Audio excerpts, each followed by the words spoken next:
우리 경제가 좀처럼 풀리지 않고 있습니다. 이 어려움을 풀기 위해서 박근혜 정부는 지난 2015년부터 4대 개혁이라는 것을 내놓고 추진해 왔습니다. 그러나 아직까지 시원스럽게 추진이 되고 있는 것 같지는 않습니다. 오늘은 이 4대 개혁, 이것이 어떤 내용을 가지고 있고 과연 이것이 우리에게 얼마나 좋은 성과를 가져다 줄 수 있고 현재의 상황으로 봐서 어떻게 잘 추진될 것으로 보이는 건지 이런 걸 종합적으로 따져보도록 하겠습니다. 오늘 세 분의 전문가를 모셨습니다. 먼저 4대 개혁이라는 게 사실은 일반적으로 정권이 새로 들어오면 첫 해부터 이 개혁이라는 말이 이렇게 나와가지고 추진하는 건데 4대 개혁은 3년 차에 나온 셈이에요, 결국. 이제 박근혜 정부가 출범한 게 2013년 2월 25일 여의도에서 취임사에서부터 시작을 하는데, 제가 오기 전에 그 취임사가 워낙 그게 참 명문이라서 두 번, 세 번 다시 읽고 왔는데, 그 대통령 취임사에는 개혁이나 혁신이라는 단어가 한마디도 없습니다. 그 다음에 이제 2014년 초에 나온 대통령 연두 교서에도 구체적으로 4대 개혁이라는 말은 들어가 있지 않고 오직 이제 공공부문 개혁이라는 단어가 이제 이 경제혁신 3개년 계획에 들어가 있었고, 지금 우리가 논의하는 4대 개혁이라는 말이 최초로 수록된 것은 작년 요맘때 2015년 경제정책 방향이라는 것을 발표를 했는데, 요게 이제 2014년 12월 22일에 발표가 되었어요. 여기에 보면 이제 4대 개혁이 공공, 노동, 금융, 교육 요 개혁이 들어가 있는 걸 보니까 박근혜 정부의 4대 개혁은 가장 빠르게 잡더라도 이 개념이 처음 나온 것은 2014년 12월 12일 발표된 2015년 경제정책 방향에 들어가 있다. 그러니까 이것은 대통령 취임사에도 없었던 것이고 경제혁신 3개년 계획에도 없었던 것이고 뭐 쉽게 이야기하면 2015년 초에 벼랑간 나온 것이다.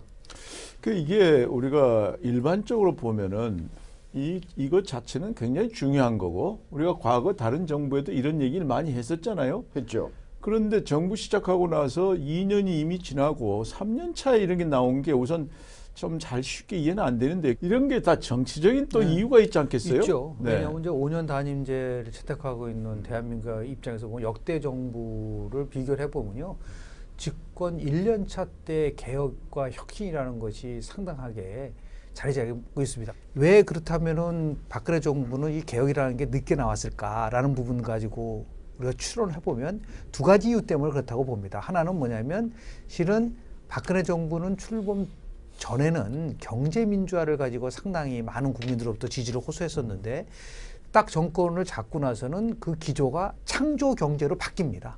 그러니까 그 창조경제라는 것이 상당히 나름대로 의미가 있을지는 모르겠으나 가장 큰 취약점이 뭐냐면 창조경제에 대한 개념이 굉장히 불명확하고, 두 번째는 성과를 가져오기가 굉장히 어려운 상황이었었던 거죠. 그러다 보니까 자연스럽게 집권 2년 차를 지나면서 불구하고 3년 차 가면서 성과가 없게 대한 것에 대한 정부로서는 상당한 나름대로의 그러한 그 압박감을 느낄 수밖에 없는 것이고, 오히려 4대 개혁을 하는 것은 마치 뭔가 성과를 급히 낼 수 있다라고 하는 그런 부분 속에서 접근한 것이 아닌가.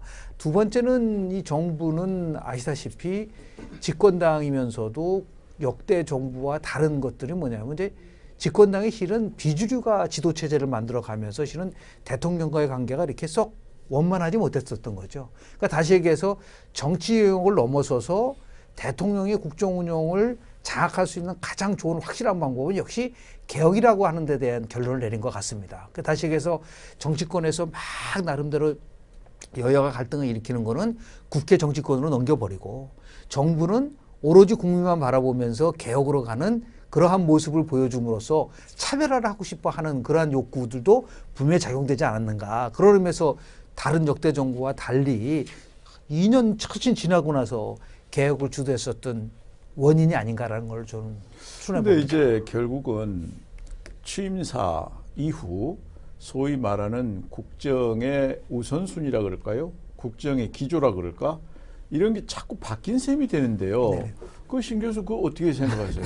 그러니까 우리 잘 아시다시피 대통령 취임사를 보면 진짜 아름다운 문장이에요. 거기는 4대 국정 기조가 들어가 있는데 그 중에 제1이 이제 경제 부흥이거든요. 그리고 이제 두 번째가 국민 행복인데 그 이제 경제 부흥을 이루는 쌍두마차가 아까 우리 김 교수님 지적하신 창조 경제 하나 하고 경제 민주화인데 경제 민주화는 어느 순간에 취임하고 얼마 안 되어 갖고 사라져 버리고 그다음에 창조 경제를 붙들고 이제 뭐 개념 정립한다 뭐 한다고 하면서 지난 3년 동안 결국은 한 게 뭐냐면 창조 경제 혁신센터.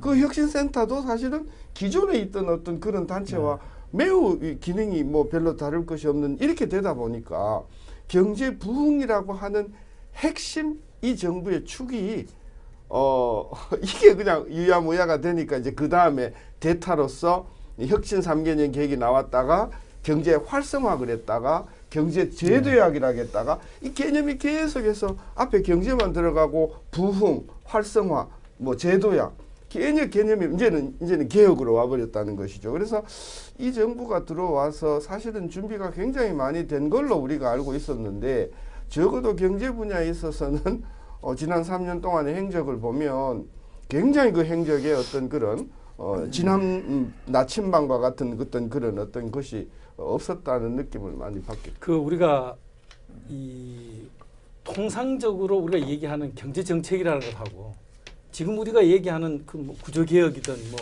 혁신이든 이것하고 그 큰 차이가 있다는 걸 우리가 그 주목할 필요가 있다고 저는 생각을 합니다.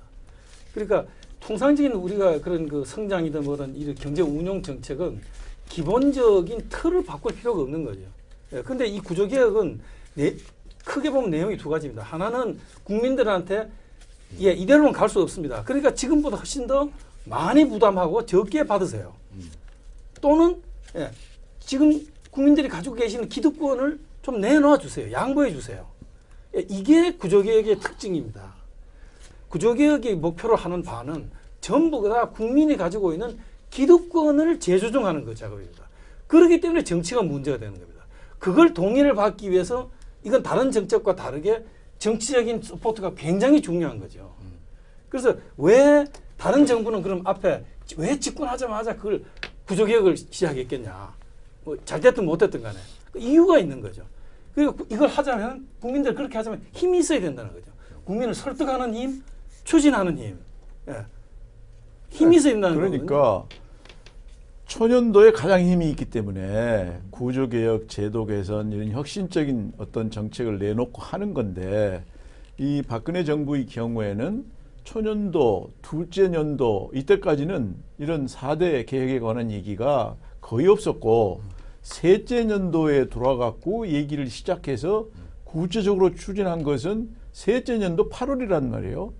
그러니까 이게 좀 평상적인 거하고는 좀 다르다. 만약에 네네. 2013년부터 이런 그 개혁 여기를 최선의 우선순위로 뒀다 그러면 그런 정치적인 매니지먼트도 좀 달라질 수 있었지 않겠어요? 그렇죠. 근데 지금 아까 신 교수님 말씀하신 것처럼 전적으로 동의하는 게 분명한 건 두 축이 있었어요. 창조경제하고 경제민주화라는 두 축이 있었는데 경제민주화는 그냥 사라져버렸고 처음부터 창조경제에다가 아마 빅데이터 분석을 해보면요. 2013년도에 박근혜 대통령이 말한 워딩 중에서 가장 많이 말한 것이 창조 경제였거든요. 그렇죠. 그런데 그거를 개혁과 연결된 예. 다시 얘기해서 지금 저희가 논의하고 있는 여러 가지 개혁과 이런 창조를 결합시켜서 갔었으면 굉장히 나름대로 효과를 가져올 수 있는 가능성은 있었는데 그냥 창조개혁, 창조경제라고 하는 굉장히 개념이 모호할 뿐만 아니라 측정하기도 힘든 걸 가지고 오다 보니까 이 개혁이라는 거는 뒷전에 밀려가지고 결국 무슨 얘기냐면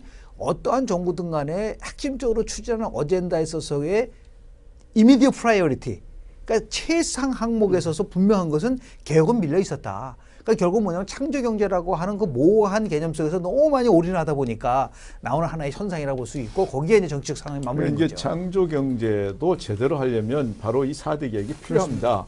그런데 신 교수 어떠세요? 이 4대 개혁의 내용이 과연 이것만 하면 다 해결되게 지금 잘 정리되어 있습니까? 우리 김대중 대통령께서 IMF 직후에 그 IMF를 수습하고 한 2년 정도 지나서 경제가 어느 정도 궤도에 돌아갔을 때 2000년도에 이 김대중 정부의 4대 개혁이 나옵니다. 내용이 굉장히 그 꼭지가 비슷합니다. 금융개혁 있죠, 노동개혁 있죠, 그 다음에 공공부문 개혁 있죠. 오직 다른 게 뭐냐 하면 김대중 정부 때는 기업부문 개혁이 굉장히 중요한 그 구조조정이 하나 축이었다고 하면 박근혜 정부는 교육개혁이라고 이제 그걸 바꿨는데, 이 둘을 비교해 보면 공공부문의 김대중 정부의 가장 핵심적인 상황은 뭐냐면 규제개혁이었습니다. 근데 여기에는 공무원 연금 개혁밖에 없어요. 공공부문이. 그 다음에 김대중 정부의 노동개혁의 핵심은 뭐냐면 고용 안정과 능력 개발입니다. 그래서 어떻게 해서든지 자기의 능력을 개발해서 새로운 그 수요에 부응할 수 있도록 해주는 것이 노동개혁인데, 지금 우리 노동개혁은 뭐냐면 그 기간제, 파견 확대, 해고 기준 완화. 물론 이 해고 기준 완화라는 게 뭐 해석하기에 따라서는 고용 안정성이라고 이야기할 수도 있겠으나, 김대중 정부의 그 노동개혁의 핵심은 일자리를 좀 더 안정적으로 가져가고 새롭게 전직할 수 있는 거기에 포인트가 맞춰졌다고 하면, 이거는 완전히 그냥 뭐 파견직 기간제 확장한 이런 쪽으로 돼 있고, 금융개혁도 김대중 정부의 금융개혁은 뭐냐면 관치금융을 어떻게 철폐할 것이냐, 이런 부분에 방점이 가 있는가 하면, 우린 그저 기껏해봐야 뭐 원샷법 정도 내지는 또 뭐 핀테크 정도 아주 말초적인 거. 그 다음에 교육개혁 같은 경우에는 김대중 정부는 이 뭐 그 기업 부분이지만, 이 지금 박근혜 정부의 교육개혁이라고 하는 것은 뭐 자유신학기제도, 그 다음에 뭐 특정 산업과 연계된 전문대학 육성, 굉장히 어떤 그런 그 지엽적인 것을 가지고 너무나 큰 개혁이라는 말을 붙였기 때문에, 저는 개혁이라는 말 자체가 옷이 맞지 않는다. 저는 그런 관점에서 상당히 이 4대 개혁이라고 하는 그 내용이 좀, 그러니까 개혁이라는 건 질서를 바꾸는 건데, 여기는 그냥 기술적인 거 가지고 했다. 마이너하고 네. 아주 세부적인 것하고. 네, 예. 김동훈 씨. 이제 그런데 문제가 뭐냐면, 아까 말씀드린 것처럼 이거는 그 국민이 가지고 있는 그 각 계층들이 가지고 있는, 또는 이익 집단들이 가지고 있는 기득권과 부담을 조정하는 문제이기 때문에, 이 다른 나라에 지금까지 일어난 그 구조개혁의 사례를 보면 정부는 항상 누구에게 먼저 설득을 하냐면 국민들을 먼저 설득을 합니다.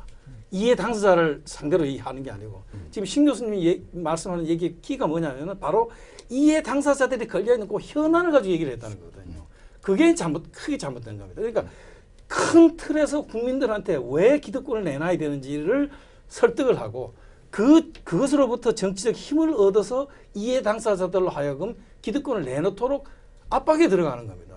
이것이 통상적인 구조적인 틀인데, 우리는 국민을 설득하지 않고 그 사안별로 이해 당사자들한테, 그럼 예를 들면 그런 거죠. 노동개혁의 핵심은 노동시장을 유연하게 하는 겁니다. 예.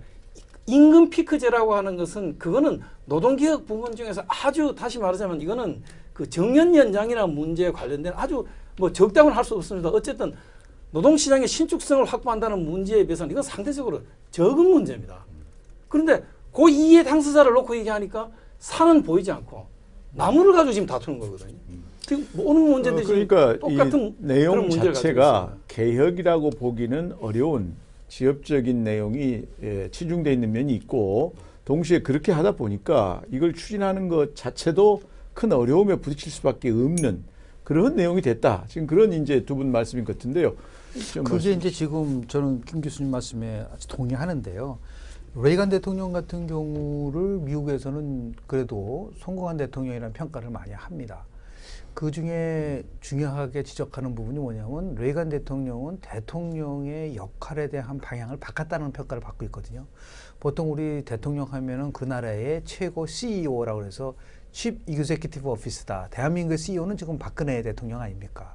그런데 레이건 대통령은 당시의 역할을 CEO에서 CCO로 바꿨다. Chief Communication Office, Chief Coordination Office.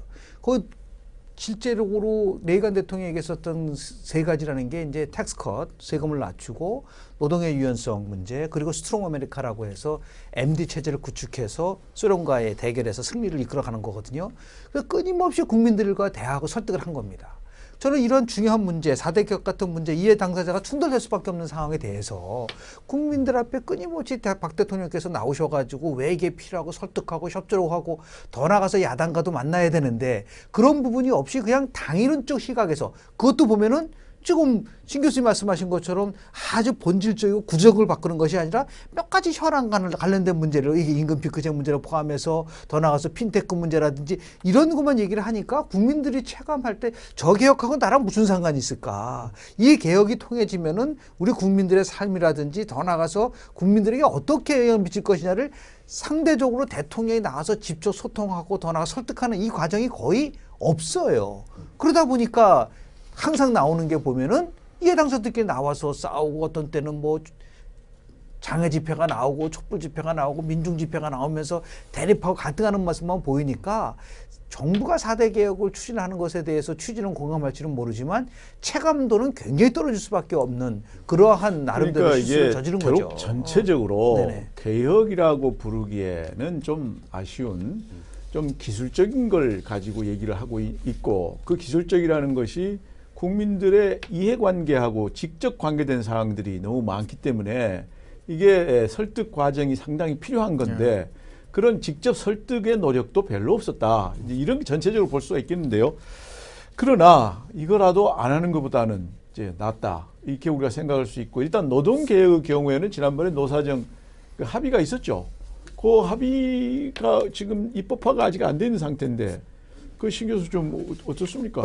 지금 그 노사정 합의에서 특히 이제 문제가 됐던 게 그 노조 쪽에서 한노총 쪽에서 합의를 해서 이제 기다렸죠. 근데 이번에 안으로 올라온 근로기준법이나 고용보험법이나 산재보험법이나 이 부분에 있어서는 뭐 물론 몇 개 중요한 이슈에 있어서는 이견이 있어요. 예를 들면 주당 최대 근로시간을 68시간에서 52시간으로 줄이고 뭐 통상임금을 마이너한 부분이 있으나 결정적으로 지금 노조 쪽에서 반대하는 부분이 뭐냐면 기간제 근로자법이나 파견 근로자법에서 그 범위를 대폭 확대해서 누구라도 이 파견 근로를 할 수 있도록 해주는 그 범위를 넓힌다든지 이 부분에 있어서는 지금 노조가 굉장히 격앙돼 있거든요. 그러니까 노사정 합의가 있었으나 지금 정부가 내놓은 그 노동 5법 안에 있는 정부의 안을 들여다보면 노조 쪽에서 도저히 받아들일 수 없는 그런 부분 그리고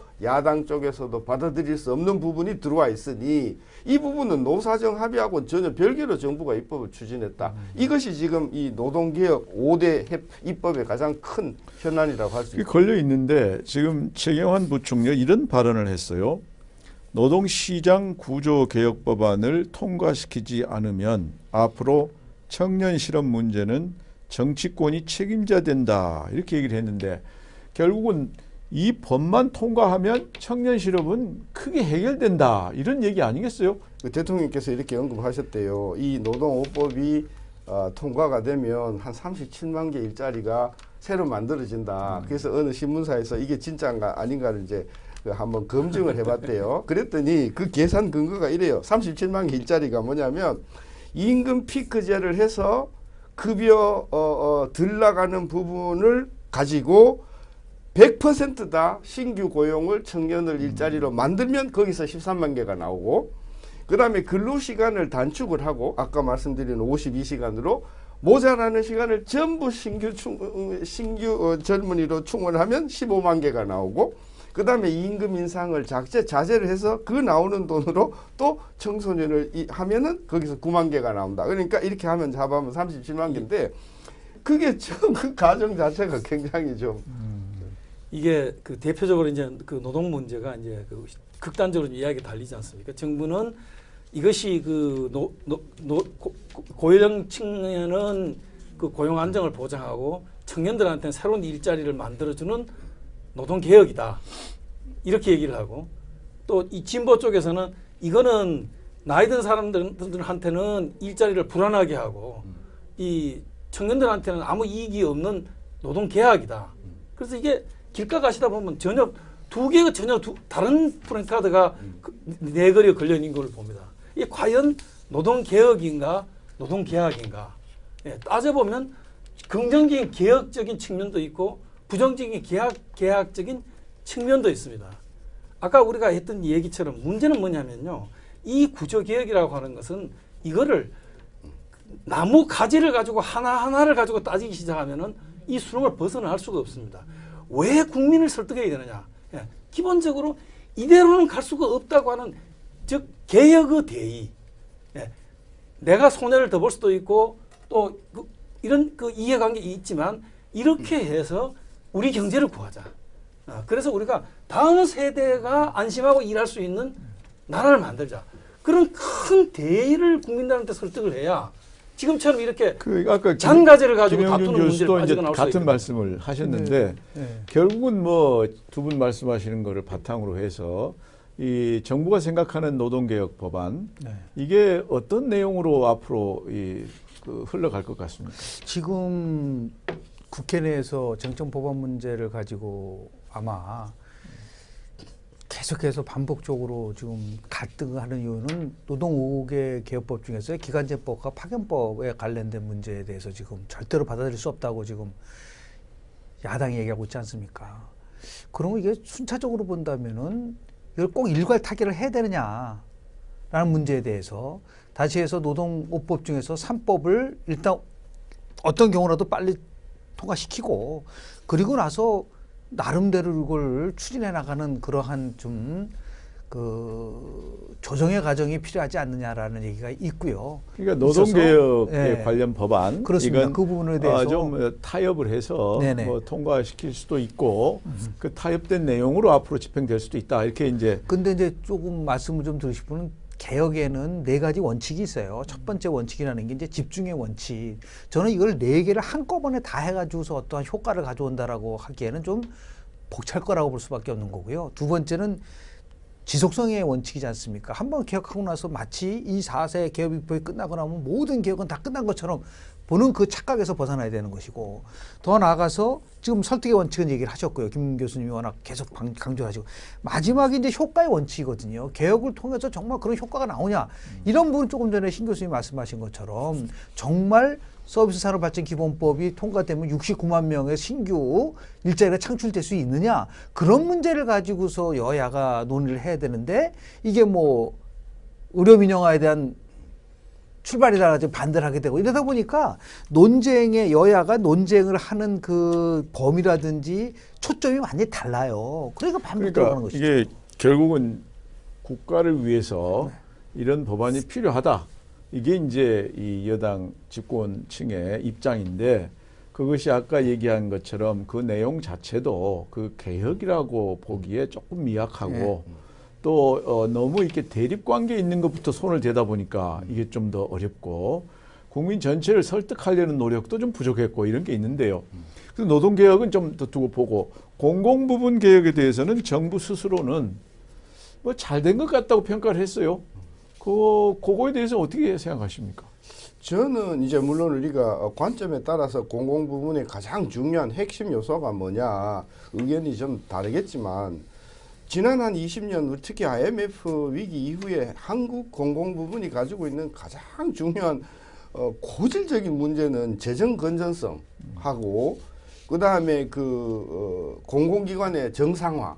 저는 이 두 가지가 가장 중점 그 공공부문의 개혁이라고 보는데 지금 정부가 뭐 그나마 크게 이루었다라고 하는 게 이제 공무원 연금 개혁인데 그 공무원 연금 개혁도 많은 전문가들이 이거는 개혁이라고 할 수도 없는 그냥 수박 겉핥기식에다 그런 그 개혁이라고 하지 않습니까? 저는 그런 부분에서 지금 계속해서 연간 뭐 한 50조에 가까운 그 관리재정 적자가 지금 폭발적으로 늘어나고 있고 내년 내후년 그게 더 클 텐데 그럼 박근혜 정부 5년 동안의 국가 재정은 거의 뭐 한 300조 내지 400조 정도에 가까운 적자를 만들게 될 텐데 이 역대 한 서너 정부가 만들어낼 적자를 다 만들어낸다. 저는 그런 관점에서 공공부문의 개혁의 가장 방점은 재정 건전성하고 공공부문의 저는 민영화 내지는 효율화에 있는데 이 부분은 전혀 언급도 안 하고 연금 그거 한 것 그러니까 공공부문 개혁 자체가 핵심적인 거는 딴 건데 그러죠. 그중에 아주 지엽적인 공무원 연금 개혁 이거 약간의 성과 그것도 이제 평가에 따라 다르지만 약간의 성과를 가지고 잘했다고 평가한다. 지금 그런 말씀인데 김동훈 교수 어떻게 생각하세요? 뭐 전적으로 공감입니다. 예, 이거 뭐 보면은 이 8월 12일 날 관계부처 합동으로 내놓은 이 구조개혁 추진 계획에 나온 공공개혁의 핵심이 그겁니다. 이 공공기관부터 임금 피크제를 도입한다. 또 이런 유사 중복 기능을 이제 그 87기관을 상대로 해서 이걸 정비한다. 뭐 보조금 비리를 근절한다. 뭐 재정 정보를 공개한다. 뭐 유사 중복 지출을 효율을 한다. 이거는 뭐 얘기할 게 없는 거 아닙니까? 이건 아까 전에 당연히 자기들이 기본으로 해야 할 사항들을 지금 개혁 과제로 내건 겁니다. 뭐 조금 바꾸면 계획이라고 아마 개념을 좁혀서 볼 수 있었다 이렇게 이해를 해주고 김영인 교수 말씀 네. 공공부분 계획. 근데 지금 이 부분 속에서 하나 관심이 있는 부분은 이제 선거라는 게 간헐적으로 나타나기 시작을 합니다. 다시 얘기해서 재보궐선거라든지 아니면 지방선거라든지 박근혜 정부 들어오고 나서는 이제 2013년도에 출범하고 나서 2014년도에 지방선거가 있었고요. 그리고 그해 7월 달에 재보궐선거가 있었고 2015년 4월 달에 또 재보궐선거가 있지 않습니까? 이러다 보니까 정부는 선거를 앞두고 무언가 가시적인 효과를 내세워야 된다라고 하는 부분들이 있는 거죠. 특히 이제 마치 어떠한 정부도 하지 못한 것을 했다. 그것이 이제 공무원 연금 개혁을 포함해서 공공부문 개혁이다라는 거를 막 과장해서 가져간 부분인데 끝나고 나면은 정말 그것이 진정한 의미에서 공공개혁이었느냐라는 부분 속에서 빠져버리게 된단 말이죠. 레가노믹스 얘기를 하면서 많은 그 미국의 그 전문가들이 얘기하는 건 레가노믹스 자체가 레가노믹스에 의해서 레이간 정부가 혜택을 본 게 아니라 그것이 결국 나중에 클린턴 정부가 그 레가노믹스의 혜택을 본 것처럼 보다 길게 보고 보다 큰 틀 속에서 개혁을 진행해야 되는데 우리는 그게 아니라 바로 선거 앞에 두고 더 나가서 내년도에 무슨 성과 이런 식으로 접근을 하다 보니까 그러니까 지나치게 정치적이었다. 그렇습니다. 네. 네네. 그 개혁 과제 중에 가장 그 큰 성과로 내놓는 것이 공무원연금 개혁인데 공무원연금 개혁의 진정한 의미는 그것이 국민들에게 세상이 바뀌었다고 하는 감동을 줘야 됩니다. 아, 이제 세상이 이렇게 바뀌겠구나. 그래서 그 감동이 힘이 돼서 다른 부분의 개혁을 추진하는데 힘은 동력이 돼야 되거든요. 그런데 공무원 연금 뭐 개혁에 대해서 뭐 앞으로 뭐 60년 동안에 뭐 300조 뭐 절약이 됐다고 하는데 뭐 그대로 다 받아들인다고 하더라도 과연 이 공무원 연금 개혁에 대해서 감동을 느끼는 또는 그래서 앞으로 세상이 바뀌겠구나라고 동의하는 국민이 얼마나 되겠습니까? 그러니까 동의하는 국민이 일부 뭐 있겠죠. 그래서 잘 됐다고 자체 평가도 하고 뭐 그런 거 아니겠어요? 아무튼 공공부문 개혁은 사실은 계획이라고 보기에는 좀 아쉬운 공무원 연금 개혁 하나 가지고 잘 됐다고 평가한 거 이거 좀 그렇다. 금융개혁으로 들어. 금융개혁은 우리 김동훈 교수께서 평소에 관심이 많으신데요. 상당히 잘하고 있다고 또 스스로 평가가 있는데 이 금융개혁에 내놓은 그 내용을 보면은 금융감독 쇄신, 금융회사 자율문화 정착, 기술금융 확충, 자본시장 기능 강화, 핀테크 육성, 금융규제의 큰 틀 전환. 지금 그러니까 이것이 물론 필요하죠. 하지만은 지금 현재 우리가 금융이 안고 있는 최대의 문제는 가계부채죠. 뚝이 갈라지고 지금 법물이 터질 것이 지금 눈앞에 지금 놓여 있고. 기업 부채가 지금 뭐 아시다시피 지금 언제 터질는지 모르는 이런 상황에서 지금 규제 완화를 한다고 하는 금융 산업의 문제보다가 더 큰 문제를 지금 그 문제에 대해서는 완전히 그 말하자면 이 금융 감독이라고 하는 본연의 자세는 완전히 그냥 그 거시 정책 속에 경기 부양하는 속에 그냥 갖다 던져버리고 정말 중요한 거는 놔두고 지금 마당에 가서 지금 풀 뽑고 있는 겁니다. 뒷산이 무너지는데. 뒷산이 안 무너지잖아요. 신 교수 말씀. 이 진짜 특히 금융 부분 개혁에 있어서 지울 수 없는 인상은 뭐냐 하면 지난번에 우리 가계부채 문제가 막 대두가 되고 막 그 돈을 빌려서 집을 사면서 이 부동산 붕괴 우려까지 막 나오니까 이제 정부 입장에서는 뭔가 대책을 내놓겠다고 했다가 그렇게 되면 또 부동산 경제가 죽는다 하니까 그걸 또 발표로 미룬 걸 보면 이 우리 금융감독 당국이 얼마나 소심하고 이 말초적이고 배짱도 없는가 하는 걸 잘 알 수 있는데 제 말이 아니라 금융계나 금융 관련 학계에서 정부가 내놓은 금융개혁에 대해서 비평한 총평들을 몇 가지를 이제 하면은 첫째가 초점이 불분명하다. 이놈의 금융개혁이. 두 번째로는 사후 약방문 금융개혁이다. 그리고 정부의 간섭이 오히려 금융개혁을 저해하는 것이다. 오히려 정부가 아무것도 간섭하지 않는 게 더 도와주는 것이다. 마지막으로 관치와 정치 부분의 관여만 사라져도 금융권의 문제는 상당 부분 해결이 된다. 이런 것을 보면은 이 정부가 내놓은 금융개혁은 지엽적이다 못해 오히려 내놓지 않는 것이 오히려 더 개혁적이라고 할 만큼 이 추객이 전도가 된 금융개혁이 아닌가. 그러니까 금융개혁 이게 사실은 이것도 개혁이라고 지금 말 붙이기가 좀 그런데 아무튼 제일 그중에 많은 사람들이 항상 얘기하는 게 관치 이걸 많이 해왔는데 지금 정부를 운영하는 그 파라다임이라 그럴까요? 이 자체가 행정주도적인 성격이 강하기 때문에 이건 뭐 그대로 갈 수밖에 없다.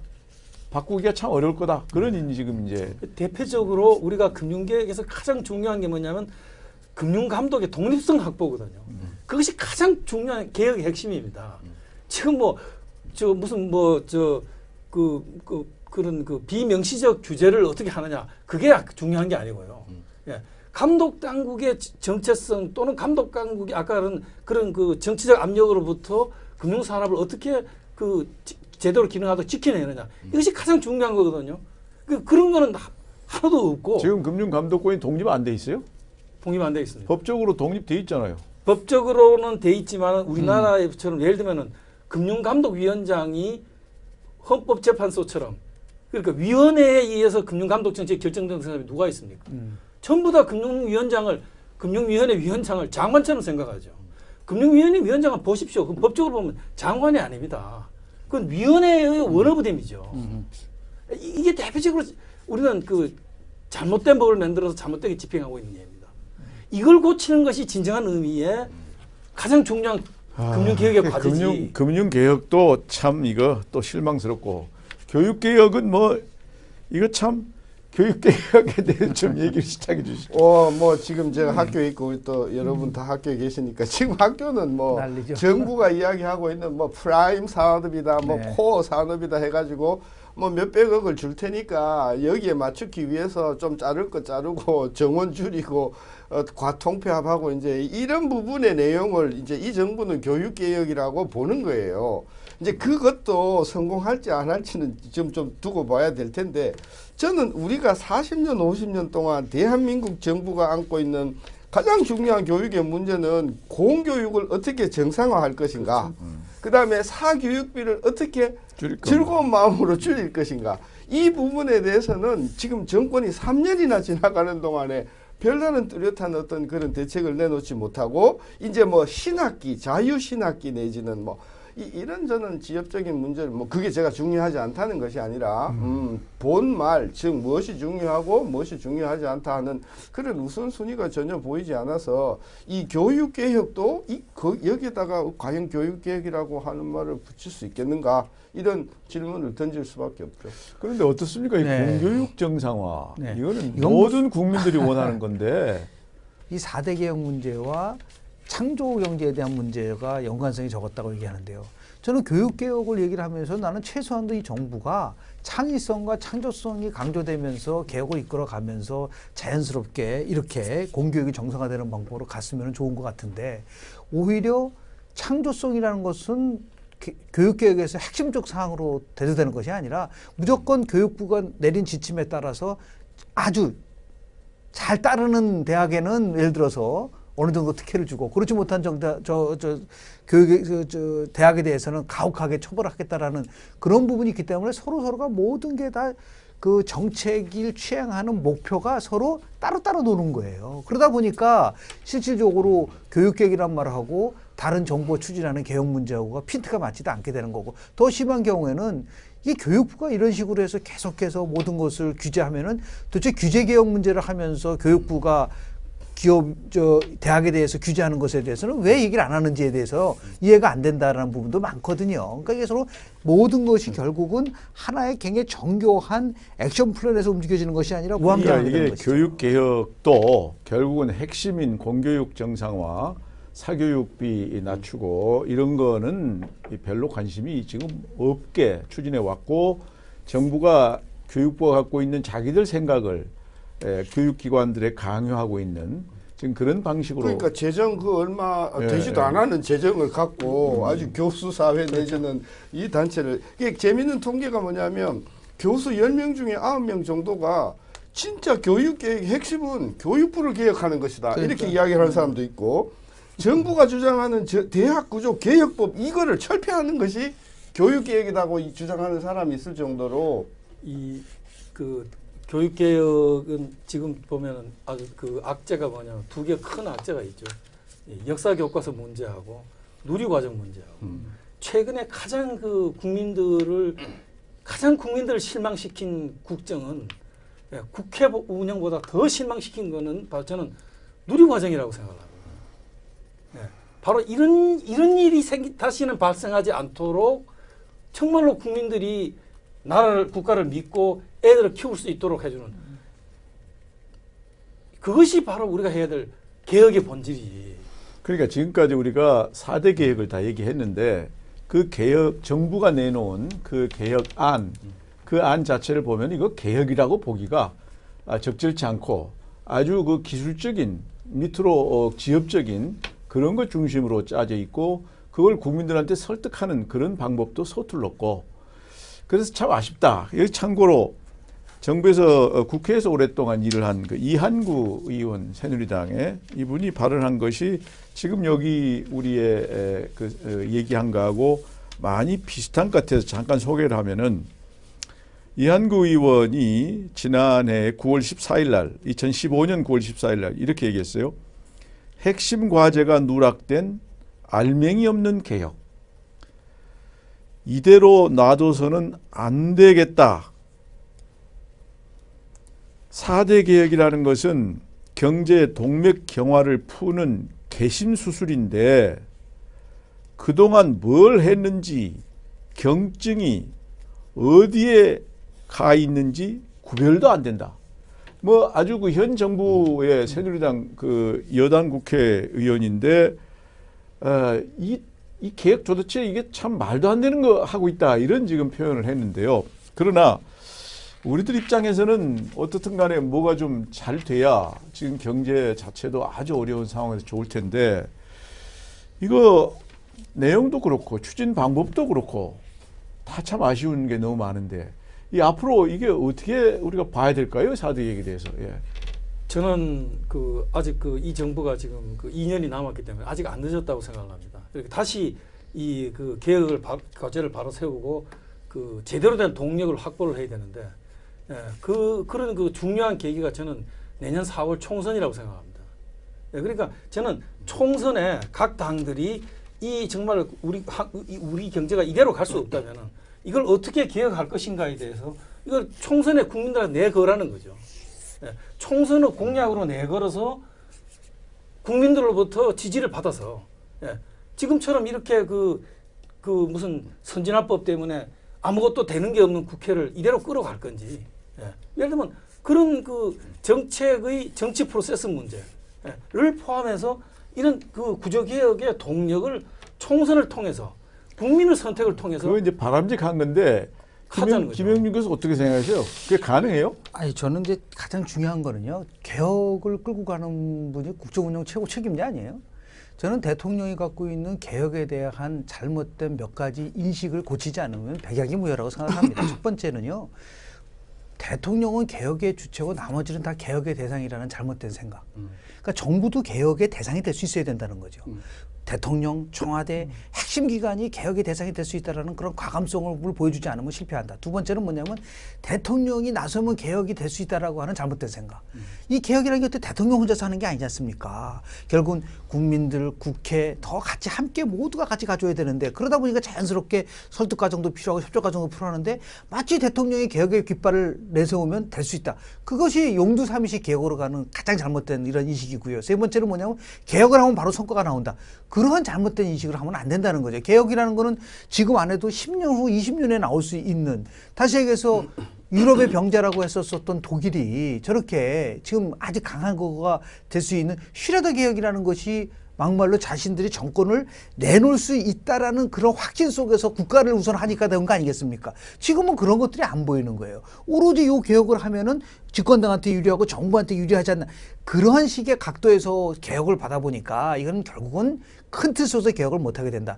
이렇게 제가 말한 이 몇 가지 개혁에 대한 인식적 오류를 바꾸지 않으면 저는 개혁은 실패할 수밖에 없다. 그러니까 정권 수준이 아니고 네네. 국가 차원에서 가져가줘야 된다는 겁니다. 가져가는 그런 큰 정치인 네네. 이게 우리한테 지금 없는 거죠. 그렇습니다. 네, 신 교수님 말씀 주시죠. 저는 이 공공부문 개혁, 금융부문 개혁, 노동부문 개혁은 진짜 뭐 어느 정부에 적용되는 굉장히 중요한 내용이라서 지금이라도 안 늦었으니 대통령께서는 공공개혁특보, 금융개혁특보, 노동개혁특보, 교육개혁특보를 4명을 임명하셔서 이분이 앞으로 임기 2년 동안 한 1년 정도는 철저히 준비하고 나머지 1년 동안은 필요한 입법, 필요한 조직 이런 부분을 마련을 해서 이 대통령 임기가 끝나기 전에 대한민국이 바로 가야 할 4대 부분 개혁의 진짜 액션 플랜을 블루프린트로 내놓는 작업을 그것만 맞춰서 다음 정부에 넘어줘도 하나도 개혁이 이루어지지 아니해도 저는 이것으로서 충분히 이 정부의 성과는 된다. 따라서 면밀한 문제점과 면밀한 입법과 면밀한 조직과 면밀한 그 어떤 그런 계획을 세우는 것이 저는 굉장히 필요하다. 안 늦었다. 아직 저는 그렇게 보는 거죠. 네, 우리 경제 정말 어렵습니다. 이 어려움을 타결하기 위해서는 경제 체질을 바꿔야 하는데 체질을 바꾸기 위해서 하는 것이 4대 개혁입니다. 그러나 그동안 정부가 추진해온 4대 개혁은 그 내용 면에서 극히 부족하고 추진 방법에 있어서도 미숙한 것으로 그렇게 판단이 됩니다. 그러나 우리의 미래를 위해서 이 4대 개혁은 중요하기 때문에 지금부터라도 정부가 4대 개혁에 관한 재정비를 해서 효과적으로 잘 추진해 주셨으면 합니다. 오늘 감사합니다. 예. 그렇습니다.